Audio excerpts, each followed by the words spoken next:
Addiction does not always wear a scary face. Sometimes it looks soft, harmless, and even familiar. We call it just relaxing or we say, I just needed a break. But what if that break is slowly breaking you?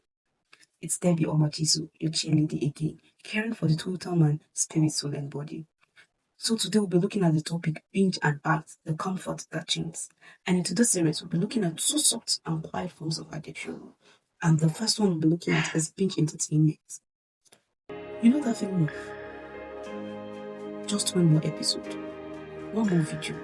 Let me just finish watching this season and I'll break. And before you know it, you sacrificed your whole night watching seasonal movies or episodal movies, season 1 to 50, and the next day you're looking like someone who the rain beat heavily, ready eyes, swollen face, looking so drowsy, and you become so unproductive at work or at school. Not because you've worked, but because you fed yourself with so much noise. You laugh, you cry, you escape, but deep down, that emptiness is still there. That's because binging does not heal pains, it hides it. It numbs your emotions and silences your discernment.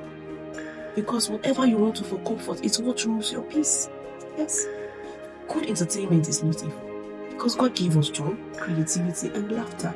But the moment you start feeding your emotions and starving your spirit, it becomes a silent addiction. So much so that you don't know how much time you've lost, how many prayers you've postponed, and how many promises of God you scroll past. You remember Samson? Yes, that mighty man that could killed the lion with his bare hands. Yes, he didn't just fall overnight. Distractions trained him daily. He kept playing with those things that weakened him until his strength was gone. And that's what binging does. It starts with comfort and ends in control. So let's look at emotional or comfort eating. This one looks harmless or even innocent. You eat when you're stressed, when you're angry, when you're sad, when you're tired, or when you're bored, and when you're asked to say, I just love food. But the truth is, you're not even feeding hunger, you're feeding hurt. Esau lost his birthright over food. Just one meal, he filled his stomach and emptied his destiny. And that's what emotional or comfort eating does. It satisfies a momentary feeling and makes you know something eternal. So, don't feed spiritual hunger with physical food, and don't treat emotional wounds with digital distractions. And it's just a tip I'll give to you to hold on to whenever the urge to binge or eat out of context rises up. So, BINGE. Be in need, God's love. And eat, E, escape reality. A, avoid healing. And T, transfer pain to something temporary. So today, ask yourself, what's that pain I'm trying to silence with movies? What's that hunger?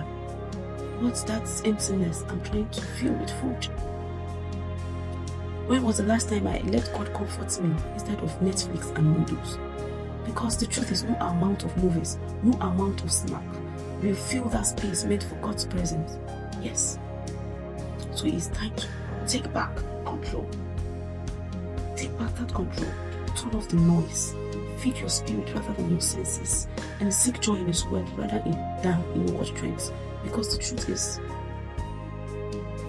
joy is not embedded in trending things around. It's embedded in the word of God. And whenever emotions rise, don't reach for food or movies. Reach for faith. Because real comfort, it's not found in a place or in a play button. It's found in God's presence. So, we are still on the journey of breaking chains, one truth at a time.